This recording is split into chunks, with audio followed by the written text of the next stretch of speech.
Are you going? Oh. Doing nothing for others is the undoing of ourselves. This is a quote by Horace Mann, and he's talking about how if we are not serving those around us, it's actually hindering ourselves. And I would have to agree with him. I think that serving those around us not only brings us joy in this life, but it also enables us to have joy in the life to come.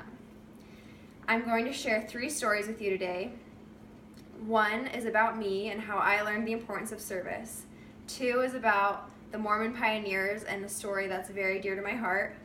And 3 is actually a scripture that I love that goes along with this.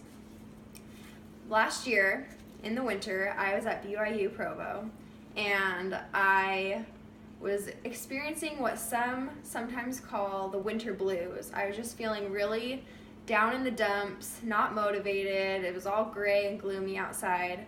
And so one night, I remember praying that I would be able to feel the Spirit and follow the promptings and kind of just see the joy that there was in life. And the next day, I woke up only to find that it had snowed the entire night and my whole driveway and car were covered, and I had to go to class. So I was devastated that this happened, and I scraped off my car and went to class.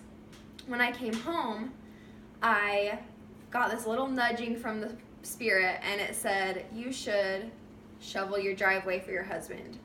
And this was weird because I had never shoveled a driveway before in my whole life. I have 3 older brothers and a dad, and they'd always done it for me. And I thought about it, and I said, you know what? I prayed for this experience. I prayed to feel the Spirit, so I'm going to do it. I got out the shovel and shoveled our whole driveway, only to find out how difficult it is to actually shovel a driveway filled with snow. Once I'd finished, I got another little nudging that said, you should shovel your neighbor's sidewalks. And I lived next to this cute old lady, and my back was aching, my arms were just wanting to fall off, and I decided, you know what?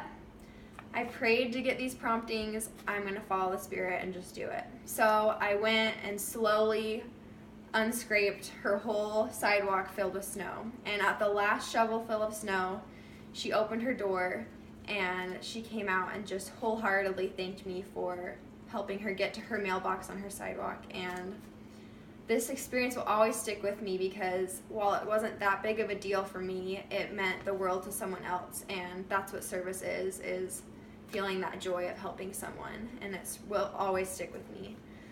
The pioneer story I want to share with you is of the Willie and Martin Handcart Company.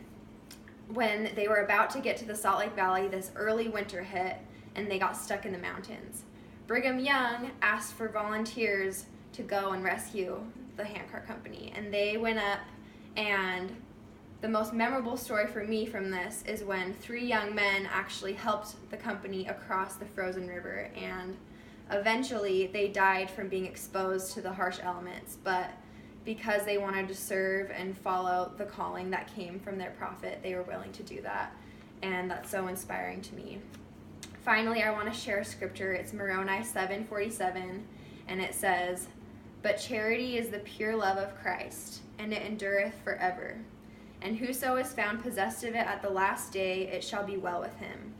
And this just emphasizes that although serving people does bring us joy now, the ultimate reward is in the life to come when we will be blessed for what we've done here. And I truly would have to agree with Horace Mann when he said that if we're not serving others, that we're hurting ourselves. And I truly believe that.